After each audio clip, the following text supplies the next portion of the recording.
حضرت علی رضا علیہ السلام نے فرمایا کہ تمہیں اپنے وقت کو 4 حصوں میں تقسیم کرنا ہے۔ میں نے کہیں مجلس میں روایت پڑھی تھی تو کوئی صاحب آئے وہ سمجھا کہ 4 حصوں کا مطلب یہ کہ 25%۔ 4 حصوں کا مطلب یہ نہیں کہ چاروں کام جو بتائیں امام نے اس کے لیے 25% وقت رکھا جائے۔ امام نے کہا تمہیں اپنے وقت کو 4 کاموں کے لیے بانٹنا ہے، ٹھیک، کس کام کو زیادہ وقت چاہیے، کس کو کم چاہیے، خود انسان فیصلہ کرے۔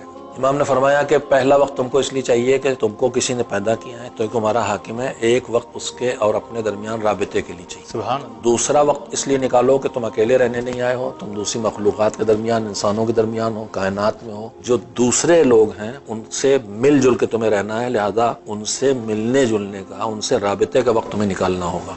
تیسرا امام نے فرمایا کہ تمہاری زندگی کی ضرورتیں ہیں انہیں تمہیں ہی فراہم کرنا ہے، لہذا تیسرا وقت نکالو اس لیے تاکہ ضروریات زندگی کو فراہم کر سکو۔ اب آپ سوچیے کچھ بچا زندگی میں؟ اللہ سے رابطے کا وقت میں نے نکال لیا، ٹھیک، بندوں سے رابطے کا وقت میں نے نکال لیا، کھانے کمانے کا وقت میں نے نکال لیا، اب کیا بچا؟ کیا بچا جو چوتھا ہے؟ چوتھا یہ ہے کہ اللہ نے جو نعمتیں دنیا میں رکھی ہیں ان میں تمہارے لیے لذتیں رکھی ہیں، مزے رکھے ہیں، ان حلال لذتوں اور ان حلال مزوں تک اپنے آپ کو پہنچانے کے لیے بھی وقت نکالو۔ واہ سبحان اللہ۔ اور اس کے بعد امام نے فرمایا کہ چوتھا وقت جو نکالو گے، کبھی بچوں بیوی کو لے کے کسی ریسٹورینٹ میں چلے گئے، کبھی گھر میں کوئی فنکشن کیا، کبھی کوئی اچھا ڈرامہ بیٹھ کے دیکھ لیا، کبھی کوئی اچھی خوبصورت عمارت کی چلے گئے گھومنے کر لیا، لذات حلال، جی بہت کچھ آتا ہے، بہت کچھ آتا ہے، اس کے لیے وقت نکالو۔ امام نے فرمایا کہ یہ جو وقت نکالو گے یہ وقت تمہارے ان تینوں ڈیوٹیز کو پورا کرنے میں مددگار بنے گا۔ اچھا، عبادت الہی کا جذبہ اس سے بڑھے گا، اصل طاقت بڑھے گی، پاور آئے گا۔ اچھا، روزی کمانے میں جب آدمی فریش ہوگا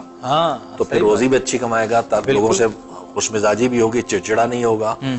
تو یہ مذہب ہے، یہ اسلام ہے، اس کو سمجھنا چاہیے۔ ہم بیلنس کھو دیتے ہیں، بیلنس نہیں کھونا۔ امام نے کہا کہ یہ چوتھا جو وہ سب سے اہم ہے، مددگار ہے تینوں میں، اسی پہ سب سے زیادہ روک لگائی جاتی ہے۔ ہمارا مذہبی ہونے کا مطلب یہ ہے کہ سب چھوڑ بیٹھے زندگی، اور جو ایسا دے ارے یہ دنیا دار آدمی ہے، اور کوئی دکھائی دیا زندگی چھوڑے بیٹھا ارے یہ بہت متقی زاہد آدمی، ہم نے سب الٹ دیا مذہب۔